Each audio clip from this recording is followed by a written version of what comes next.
On July 26, 1989, 16-year-old Fawn Marie Cox was murdered inside her home in Kansas City, Missouri. Fawn, a high school student, worked at the local amusement park Worlds of Fun that summer. On the night of her death, she finished a shift at work around 11 p.m. and returned home. She went straight to bed knowing she had to work again the next day.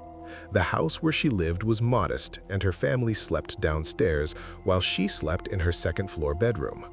The following morning, Fawn's alarm clock rang, but she did not turn it off. Her mother and younger sister went upstairs to check on her. They found Fawn's body lying motionless in her bed. Emergency responders were called, but Fawn was already deceased. Medical examiners later determined that she had been sexually assaulted and strangled, and that she died during the night. The nature of the crime was particularly disturbing because it occurred inside the family home while her relatives slept. Investigators noted that the family likely did not hear anything due to background noise in the house, including an air conditioning unit on the first floor. A family dog had been agitated that night, but family members later said they assumed the behavior was due to the dog being pregnant. Police secured the scene and collected whatever physical evidence they could find in Fawn's bedroom. Investigators also worked to understand how an intruder could have entered the home without being seen. Evidence indicated that the perpetrator likely entered through a second-story window that had been left open. This window overlooked the backyard, and an old trailer parked near the house provided easier access to that upper floor opening. Inside the room, crime scene technicians documented material that later became critical in later analysis, including biological traces, hairs, and other forensic evidence. Some household items had been disturbed in the adjoining bedroom. Investigators collected bed linens and other materials that would later be analyzed, though technology at the time did not allow conclusive identification from the DNA evidence. Early in the investigation, police interviewed neighborhood residents, friends, and acquaintances of Fawn. Detectives pursued leads, questioned individuals, and looked for anyone with motive or opportunity. A month after her death, law enforcement arrested 3 teenage suspects after items from Fawn's home were found in one of their residences. Those suspects included a classmate of Fawn's, but the case against them did not hold. One key witness recanted the statement that led to the arrests, and DNA evidence later showed that none of these individuals matched the biological evidence from the crime scene. No charges were sustained, and the suspects were eventually released. For years after the crime, the case remained unsolved. The Kansas City Police Department kept the file open, periodically reviewing it and following any leads that came in. Investigators and the family both expressed frustration over the lack of resolution, especially given the brutality of the crime and the young age of the victim. DNA profile developed from the scene did not match known offenders in national criminal databases at the time, and forensic technology in the 1990s was not advanced enough to provide the tools needed to identify the perpetrator. In the subsequent decades, Fawn's family attempted to bring renewed attention to the case. They held fundraisers and advocated for the use of new forensic methods. The family even offered to help pay for advanced DNA testing in hopes that a match could be established. However, the Kansas City Police Department said that advanced testing was costly and beyond the department's budget. Advances in forensic science continued, including the development of the CODIS criminal DNA database, which allowed stored DNA profiles to be compared with profiles from convicted offenders. Fawn's case was included in these comparisons in the early 2000s, but no match was found at that time. As technology evolved, procedures that combine DNA analysis with genealogical research began to be used in cold cases. These methods allow investigators to identify distant relatives of unknown suspects by comparing crime scene DNA to profiles voluntarily submitted to public genealogy databases. In 2020, roughly 31 years after the murder, the Kansas City Police Department revisited the case with the help of advanced genetic genealogy. This effort was facilitated in part by Operation Legend, a federal initiative that provided additional resources to assist local law enforcement in solving violent crimes. Investigators selected Fawn's case as a candidate for this new type of DNA analysis, which had been successful in other cold cases, including the identification of suspects in long-standing violent crimes through comparisons with distant relatives' DNA profiles. Detectives generated a detailed genetic profile from the preserved biological evidence and uploaded this profile to genetic genealogy databases. Genealogists then analyzed shared DNA segments to identify potential family connections and construct family trees that could lead to the identity of the unknown suspect. Through this process, investigators narrowed the pool of possible individuals. The genealogical research pointed to a close relative of Fawn's, her cousin, Donald Cox Jr. He was approximately 5 years older than Fawn and had been a member of the extended family circle. Law enforcement records show that Donald Cox Jr. died in 2006 with no criminal charges related to Fawn's murder having ever been filed against him during his lifetime. Although Donald Cox Jr. was deceased, investigators located a retained blood sample from a previous medical examiner's investigation of his 2006 death. Crime lab personnel were able to extract DNA from this sample and compare it directly to the profile developed from the evidence at Fawn's crime scene. The result was a match, confirming that the DNA evidence at the scene belonged to Donald Cox Jr. Following the confirmation, police notified Fawn's family of the breakthrough. The identification of the killer provided answers to a question that had haunted the family and investigators for more than 30 years.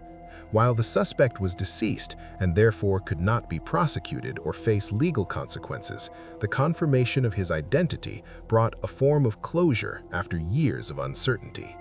Fawn Marie Cox was born on March 24, 1973, and at age 16, she lived with her family in Kansas City, Missouri.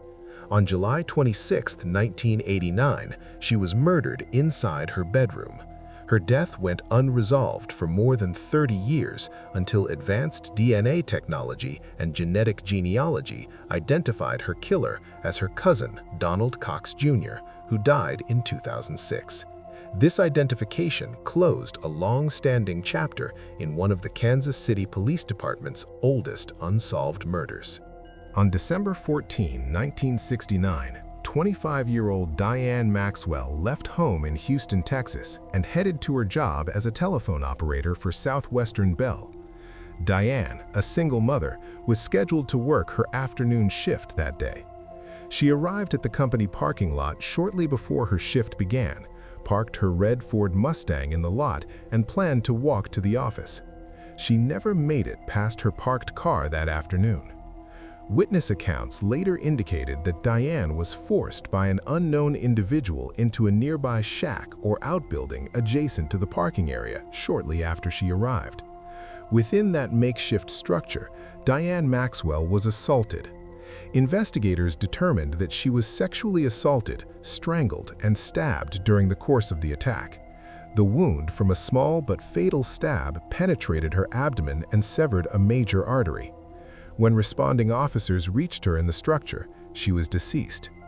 A bystander named Willie Bell, a man who was homeless at the time, discovered Diane's body. Bell had seen a man walking away from the shack earlier and, concerned, returned to investigate.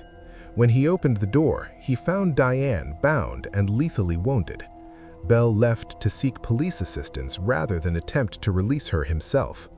When officers arrived, they found Diane's purse on the ground near the shack and evidence that personal items had been taken. Her red Ford Mustang and her car keys were missing. Later the same day, police located Diane's Mustang about a mile from the crime scene. The car was abandoned with the keys still in the ignition. Law enforcement seized the vehicle and processed it forensics, dusting it for latent fingerprints and other potential evidence. Several latent prints and palm prints were recovered from the steering wheel and door, as well as other physical traces that investigators believed were left by the perpetrator. In 1969, fingerprint identification was a manual process, and investigators lacked the computerized systems that would later help solve cold cases. Detectives compared the recovered latent prints against the limited collections available at the time, including local and state law enforcement records. Despite exhaustive efforts to match the prints, the technology and databases of the era did not yield a suspect.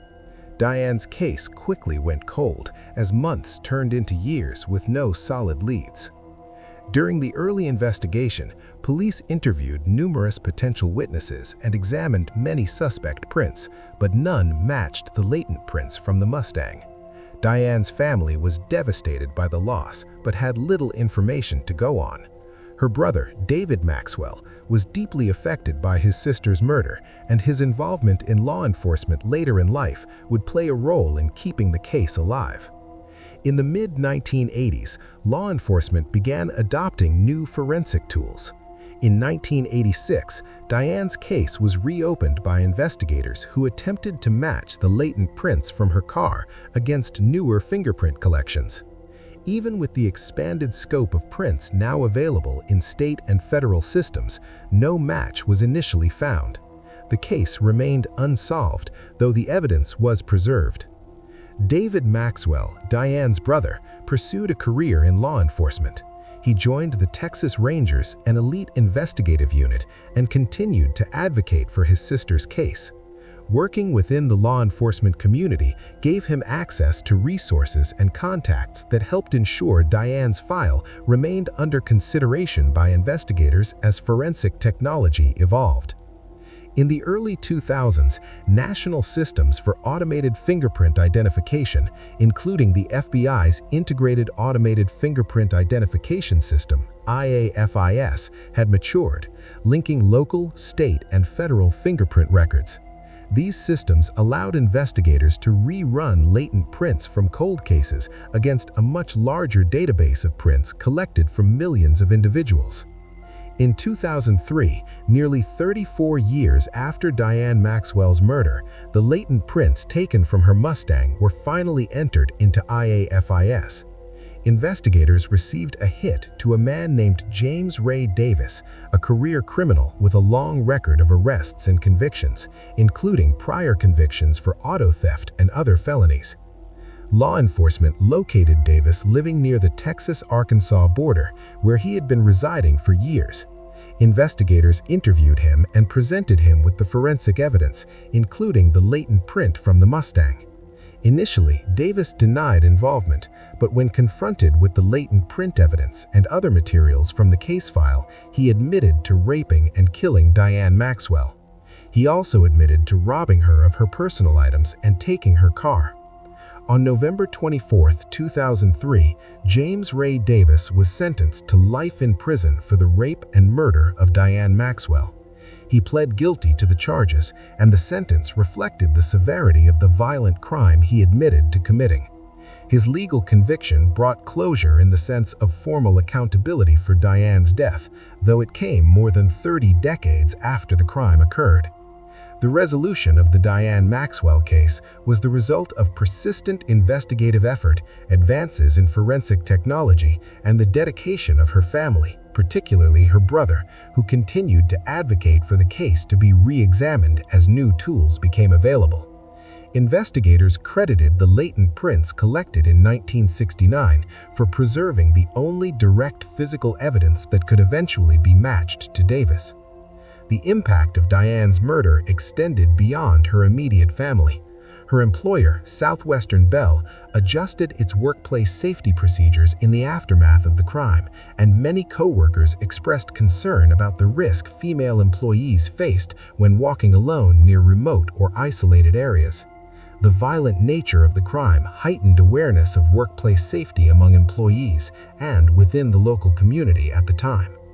James Ray Davis was 24 years old at the time he murdered Diane Maxwell.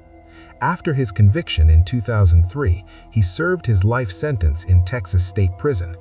Davis died in prison on June 14, 2007, at the age of 62, having served only a fraction of his sentence before his death.